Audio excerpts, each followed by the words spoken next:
నమస్తే. రాజన్న సిరిసిల్ల జిల్లాలో రాజన్న గోశాలపై రాజ్ న్యూస్ వరుస కథనాల ఎఫెక్ట్ చూపించాయి. గోవుల అనారోగ్యం, పారిశుధ్య లోపాలు, కోడెల మృతి ఘటనలపై ప్రసారమైన కథనాలతో అధికార యంత్రాంగంపై ఒత్తిడి పెరిగింది. ఎమ్మెల్యే ప్రభుత్వపు ఆది శ్రీనివాస్ గోశాలను పరిశీలించారు. గోవుల ఆరోగ్యంపై ప్రత్యేక దృష్టి పెట్టాలని అధికారులను ఆదేశించారు. అయితే ఆదేశాలు అమలు కాకపోవడంతో రాజ్ న్యూస్ మరోసారి ప్రశ్నించింది. సోషల్ మీడియాలో వీడియోలన్నీ వైరల్ కావడంతో అధికారులు స్పందించి పారిశుధ్య చర్యలు చేపట్టారు. పెద్దపల్లి జిల్లా కలెక్టరేట్ ఎదుట ఉద్యోగులు, ఉపాధ్యాయులు, పెన్షనర్ల ఆందోళనతో వాతావరణం వేడెక్కింది. తమ ఏళ్ల తరబడి అపరిష్కృత సమస్యలను వెంటనే పరిష్కరించాలంటూ తెలంగాణ గెజిటెడ్ ఉద్యోగుల ఆధ్వర్యంలో మహాధర్నా నిర్వహించారు. పీఆర్సీని తక్షణమే అమలు చేయాలని, సిపిఎస్ విధానాన్ని రద్దు చేయాలని వారంతా డిమాండ్ చేశారు. పెండింగ్లో ఉన్న 6 డిఏలను విడుదల చేయడంతో పాటు హెల్త్ కార్డులను పునరుద్ధరించాలని వారంతా కోరారు.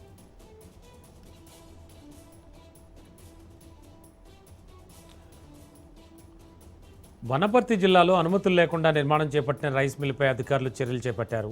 పెద్దమందడి మండలం మోజర్ల గ్రామ శివారులోని సర్వే నంబర్ 327లో చాముండి రైస్ మిల్లుకు నిబంధనలకు విరుద్ధంగా గోదాం షెడ్ నిర్మించారు. దీనిపై గ్రామ పంచాయతీ అధికారుల ఫిర్యాదుతో యజమానులకు 3 సార్లు నోటీసులు జారీ చేసినా స్పందన లేకపోవడంతో డిమాలిష్ నోటీస్ ఇచ్చారు. దీంతో గురువారం తహసీల్దార్ మల్లికార్జున ఆధ్వర్యంలో జేసీబీతో షెడ్ను కూల్చివేశారు.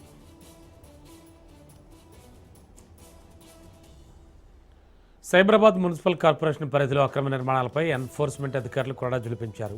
3 జోన్లలో క్షేత్రస్థాయి తనిఖీలు నిర్వహించి మొత్తం 54 అనధికార నిర్మాణాలను గుర్తించారు. వీటిలో 21 నిర్మాణాలను కూల్చివేయగా 14 నిర్మాణాలకు నోటీసులు జారీ చేశారు.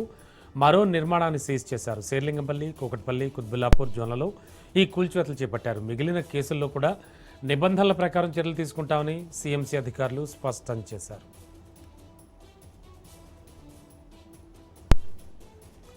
అంబేద్కర్ కోనసీమ జిల్లాకు చెందిన 7 మత్స్యకారుల ఆచూకీ ఎట్టకేలకు లభించింది. 23 రోజులు ఉత్కంఠకు తెరపడింది.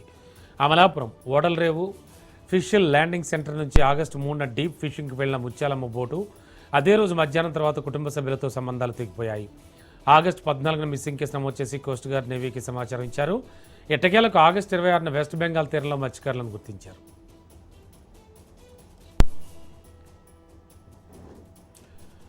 నేపాల్లో వరదల తర్వాత హైదరాబాద్కు చెందిన సుహాసిని రెడ్డి ఆచూకీ గల్లంతైంది. 4 రోజుల క్రితం స్నేహితురాలతో కలిసి కైలాష్ ట్రావెల్స్ ద్వారా 14 రోజుల నేపాల్ యాత్రకు వెళ్లారు. అదృశ్యమయ్యే ముందు ఇతర యాత్రికులతో కలిసి పూజలు నిర్వహించిన వీడియోలను కుటుంబ సభ్యులకు పంపించారు. ఇక ఆ తర్వాత నుంచి ఆమెతో ఎలాంటి సమాచారం లేదు. కైలాష్ ట్రావెల్స్ ద్వారా వెళ్లిన యాత్రికుల్లో ఒక్కరి ఆచూకీ కూడా లభించలేదని కుటుంబ సభ్యులు చెబుతున్నారు. సుహాసినికి భర్త, 2 పిల్లలు ఉన్నారు.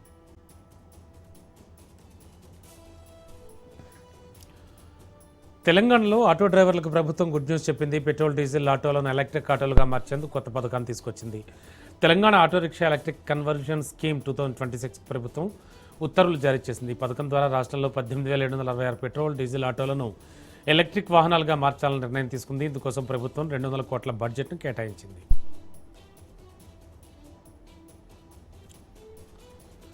మందమర్రి పట్టణంలో డబుల్ బెడ్రూమ్ ఇళ్ల కేటాయింపుల్లో అవకతవకలు జరిగాయంటూ బీఆర్ఎస్ నాయకులు ఆందోళన చేపట్టారు. ఎంఆర్ఓ కార్యాలయం ఎదుట నిరసనకు దిగిన నాయకులు అర్హులైన పేదలకు ఇళ్లు దక్కకుండా అనర్హుల పేర్లను జాబితాలో చేర్చారని ఆరోపించారు. లబ్ధిదారుల జాబితాపై సమగ్ర విచారణ జరిపి అర్హులను గుర్తించి న్యాయబద్ధంగా ఇళ్లు కేటాయించాలని డిమాండ్ చేశారు. అలాగే అనర్హుల పేర్లను తొలగించి పారదర్శకంగా ఎంపిక ప్రక్రియ చేపట్టాలంటూ వారు కోరారు.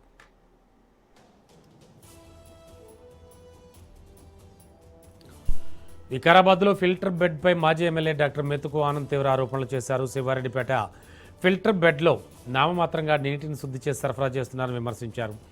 నీటి శుద్ధికి సంబంధించిన పూర్తి వివరాలను ప్రజలకు ముందుంచాలని డిమాండ్ చేశారు. ఫిల్టర్ బెడ్లో పాత వాల్వుల కారణంగా నీరు వృధా అవుతోందని ఆరోపించారు. మరమ్మతుల కోసం 40 లక్షల రూపాయలు ఖర్చు చేశామని అధికారులు చెబుతున్నా పనుల ఆనవాళ్లు కనిపించడం లేదంటూ బీఆర్ఎస్ నేతలు ప్రశ్నించారు.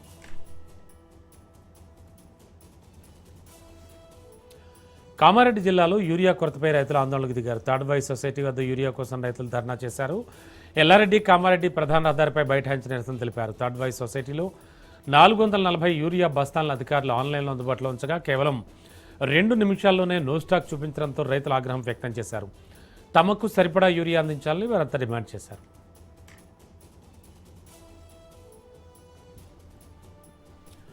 అన్నమయ్య జిల్లా పీలేరులో చిన్నారులపై లైంగిక దాడి ఆరోపణలు కలకలం రేపుతున్నాయి. మేళ్ల చెరువు పంచాయతీ చెన్నప్పగారి పల్లెలోని ఆ ప్రాథమిక పాఠశాలలో పనిచేస్తున్న ఉపాధ్యాయుడు ఎర్రయ్యపై 3 విద్యార్థుల తల్లిదండ్రులు పోలీసులు ఫిర్యాదు చేశారు.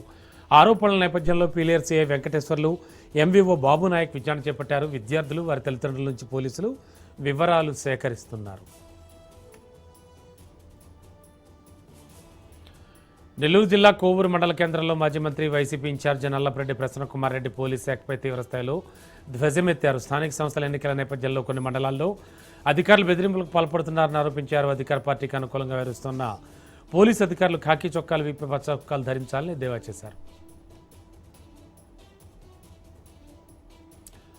మహబూబాబాద్ జిల్లా కేంద్రంలోని నెహ్రూ సెంటర్లో విద్యార్థుల ఫీజు రియంబర్స్మెంట్, స్కాలర్షిప్లను వెంటనే విడుదల చేయాలంటూ బీజేపీ, బీజేవైఎం శ్రేణులు రాస్తారోకో చేపట్టాయి. రాష్ట్ర ప్రభుత్వానికి వ్యతిరేకంగా నినాదాలు చేశారు.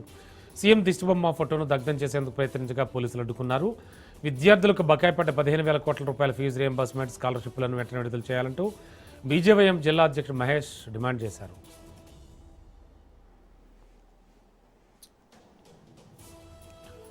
కడప జిల్లా ప్రొద్దుటూరులో స్థానిక వ్యాపారులకు అండగా ఉంటామని మాజీ ఎమ్మెల్యే రాచమల్లి శివప్రసాద్ రెడ్డి అన్నారు.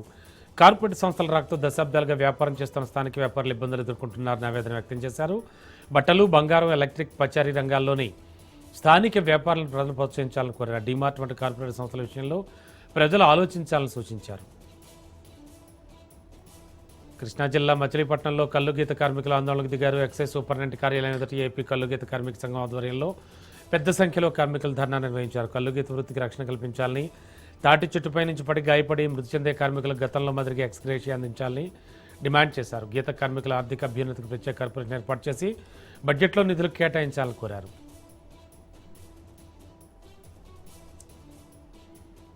విజయవాడ ఇంద్రకీలాద్రిపై కొలువైన శ్రీ కనకదుర్గమ్మ వారి ఆలయంలో పవిత్రోత్సవాలు వైభవంగా ప్రారంభమయ్యాయి.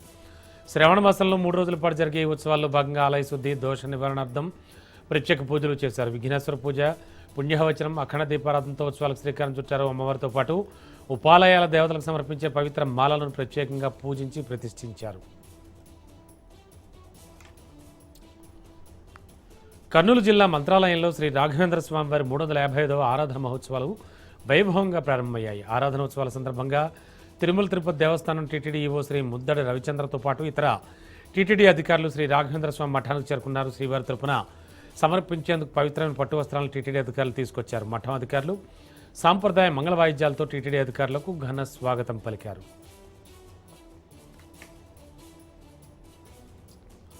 మహబూబాబాద్ జిల్లా కేంద్రంలోని గాంధీ పార్కులో వన మహోత్సవ కార్యక్రమం ఘనంగా నిర్వహించారు. ఎమ్మెల్యే మురళీనాయక్ కార్యక్రమంలో పాల్గొని మొక్కలు నాటారు. మున్సిపల్ చైర్మన్ జ్యోతి రమేష్తో పాటు కౌన్సిలర్లు, కమిషనర్, అధికారులు ఈ కార్యక్రమానికి హాజరయ్యారు. ప్రతి ఇంట్లో ఒక మొక్క నాటి పర్యావరణ పరిరక్షణకు ప్రతి ఒక్కరూ కృషి చేయాలని ఎమ్మెల్యే మురళీనాయక్ పిలుపునిచ్చారు.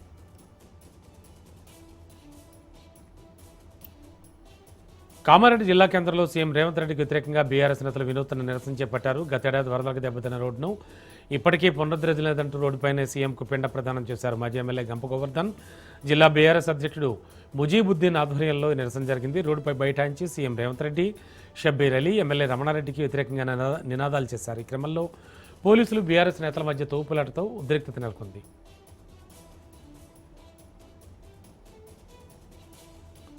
ఆసిఫాబాద్ జిల్లాలో ప్రభుత్వ ఉద్యోగుల మహాధర్నాకు దిగారు. ఉద్యోగ సంఘాల జేఏసీ ఆధ్వర్యంలో జిల్లా కలెక్టర్ కార్యాలయం ఎదుటి ఆందోళన చేపట్టారు. ఉద్యోగుల న్యాయమైన డిమాండ్లను ప్రభుత్వం వెంటనే పరిష్కరించాలంటూ సంఘాల నాయకులు డిమాండ్ చేశారు. పెండింగ్లో ఉన్న పీఆర్సీని వెంటనే ప్రకటించాలని, 6 డిఏలను మంజూరు చేయాలని కోరారు. సిపిఎస్ విధానాన్ని రద్దు చేసి పాత పెన్షన్ విధానం ఓపీఎస్ను పునరుద్ధరించాలని వారంతా డిమాండ్ చేశారు.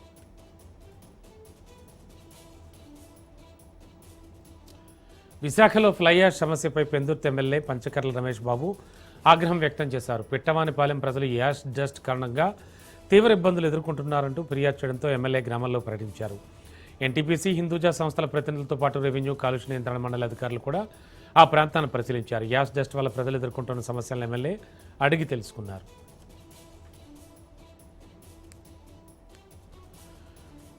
రాజన్న సిరిసిల్ల జిల్లా రుద్రంగిలో స్మార్ట్ రేషన్ కార్డుల పంపిణీ కార్యక్రమం సందర్భంగా బీజేపీ, కాంగ్రెస్ నేతల మధ్య తీవ్ర వాగ్వాదం చోటు చేసుకుంది.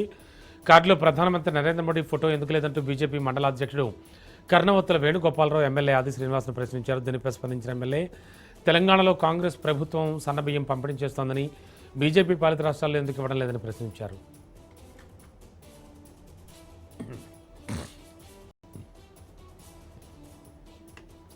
భద్రాద్రి కొత్తగూడెం జిల్లా కొత్తగూడెంలో విషాదం చోటు చేసుకుంది. మాతా శిశు సంక్షేమ కేంద్రంలో నవజాత ఆడ శిశువు మృతి చెందింది.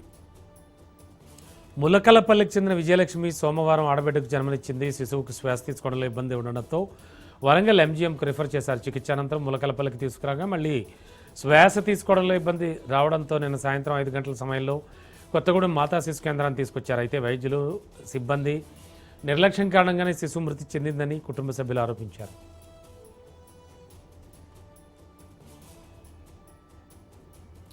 నంద్యాల జిల్లా వెల్దుర్తిలో ఆసక్తికర దృశ్యం అందరినీ ఆకట్టుకుంది. స్థానిక పోలీస్ స్టేషన్ ఎదురుగా ప్రధాన రహదారి పక్కనే ఆవుల మంద సేద తీరుతుండగా ఓ పందిపిల్ల గోమాత దగ్గరకు చేరింది.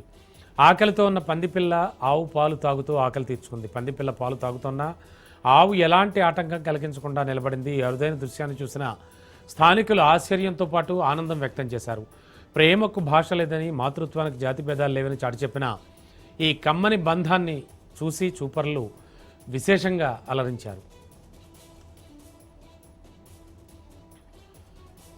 కుమ్రం భీం ఆసిఫాబాద్ జిల్లా కాగజ్నగర్లో చోరీ కలకలం రేపింది. ఓ వైన్ షాపులో అర్ధరాత్రి దుండగులు చొరబడి చోరీకి పాల్పడ్డారు. కౌంటర్లో ఉన్న 3,000 రూపాయల నగదుతో పాటు 2 ఫుల్ బాటిళ్లు ఎత్తుకెళ్లారు. షాపులో చోరీ జరిగిన విషయాన్ని గుర్తించిన నిర్వాహకులు పోలీసులకు సమాచారం అందించారు. ఘటనా స్థలికి చేరుకున్న పోలీసులు ఆధారాలు సేకరించారు. సీసీ ఫుటేజ్ ఆధారంగా నిందితులను గుర్తించి పట్టుకునేందుకు పోలీసులు దర్యాప్తు ముమ్మరం చేశారు.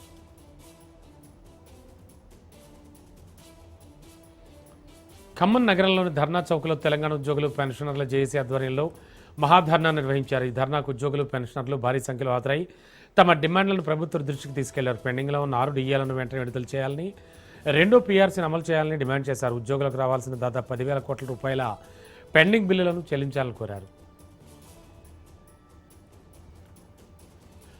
వాహనదారులు అప్రమత్తంగా ఉంటూ ట్రాఫిక్ నిబంధనలు తప్పనిసరిగా పాటించాలని రామగుండం ట్రాఫిక్ ఏసీపీ సూచించారు. రామగుండం పారిశ్రామిక ప్రాంతంలోని రాజీ రహదారిపై ట్రాఫిక్ పోలీసులు స్పెషల్ డ్రైవ్ నిర్వహించారు. ద్విచక్ర వాహనదారులు హెల్మెట్, కార్లు నడిపేవారు సీట్ బెల్ట్ తప్పనిసరిగా ధరించాలని సూచించారు.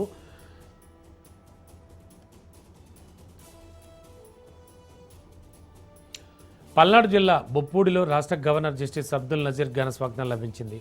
శ్రీ వెంకటేశ్వర స్వామి, శ్రీ చెన్నకేశ్వర స్వామి, అలాగే శ్రీ మల్లేశ్వర స్వామి ఆలయాల పుష్కరణ అభివృద్ధి పనులకు గవర్నర్ శంకుస్థాపన చేశారు.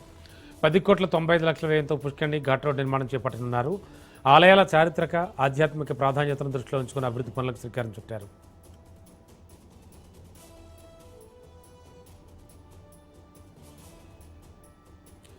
తిరుమల శ్రీవారి సేవలో సినీ ప్రముఖులు, న్యాయమూర్తులు పాల్గొన్నారు. సినీ నటుడు సప్తగిరి, డ్రమ్స్ శివమణి, అలాగే వీఐపీ ప్రారంభ విరామ దర్శన సమయంలో వేర్వేరుగా శ్రీవారిని దర్శించుకుని మొక్కులు చెల్లించుకున్నారు.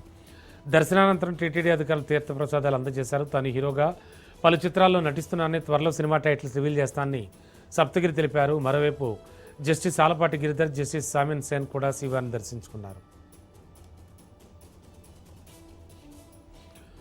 మధురై మీనాక్షి సుందరేశ్వర స్వామివారి ఆలయ పరిసరాల్లో దాదాపు 5 దశాబ్దాల తర్వాత సైకిల్ పోలీస్ గస్తీ మళ్లీ ప్రారంభమైంది. భక్తుల రద్దీని నియంత్రించడంతో పాటు ట్రాఫిక్ క్రమబద్ధీకరణ, భద్రతను పటిష్టం చేయడమే లక్ష్యంగా పోలీసులు చర్యలు చేపట్టారు. సైరన్లు, లౌడ్ స్పీకర్లు, వీటితో కూడిన సైకిళ్లపై పోలీసులు ఆలయ పరిసరాల్లో నిరంతరం గస్తీ నిర్వహించనున్నారు. సెప్టెంబర్ 15 ఆలయంలో ప్రతిష్టాపన కార్యక్రమం జరగనున్న తరుణంలో భారీగా భక్తులు తరలి రానున్నందున భద్రతను మరింత కట్టుదిట్టం చేస్తున్నారు. నల్గొండ జిల్లాలో అక్రమ రేషన్ బియ్యం రవాణాపై పోలీసులు ఉక్కుపాదం మోపారు. మిర్యాలగూడ పోలీసులు అవంతిపురంలోని Sri Lakshmi Ganapathi agro product rice మిల్లుపై దాడులు నిర్వహించారు. ఈ దాడుల్లో అక్రమంగా నిల్వ ఉంచిన 21 టన్నుల రేషన్ బియ్యంతో పాటు బియ్యం తరలిస్తున్న డీసీఎం వాహనాన్ని పోలీసులు సీజ్ చేశారు. 4 నిందితులను అదుపులోకి తీసుకుని రిమాండ్కు తరలించారు. ఈ అక్రమ రవాణా ముఠాకు నల్గొండకు చెందిన సోమ రామకృష్ణ ప్రధాన సూత్రధారిగా పోలీసులు గుర్తించారు. పల్నాడు జిల్లా చిలకలూరుపేటలో రోడ్డు ప్రమాద బాధితులు ఆందోళనకు దిగారు. గవర్నమెంట్ హాస్పిటల్ సమీపంలో ధర్నా చేపట్టి ప్రభుత్వం తమ కుటుంబాలను ఆదుకోవాలని, న్యాయం చేయాలని డిమాండ్ చేశారు. విషయం తెలుసుకున్న నరసరావుపేట ఎంపీ లావు శ్రీకృష్ణదేవరాయలు బాధితులు పరామర్శించారు. వారి సమస్యలను ప్రభుత్వం దృష్టికి తీసుకెళ్లి న్యాయం జరిగేలా కృషి చేస్తానని హామీ ఇచ్చారు. దీంతో బాధితులు తమకు న్యాయం జరుగుతుందని ఆశాభావం వ్యక్తం చేశారు.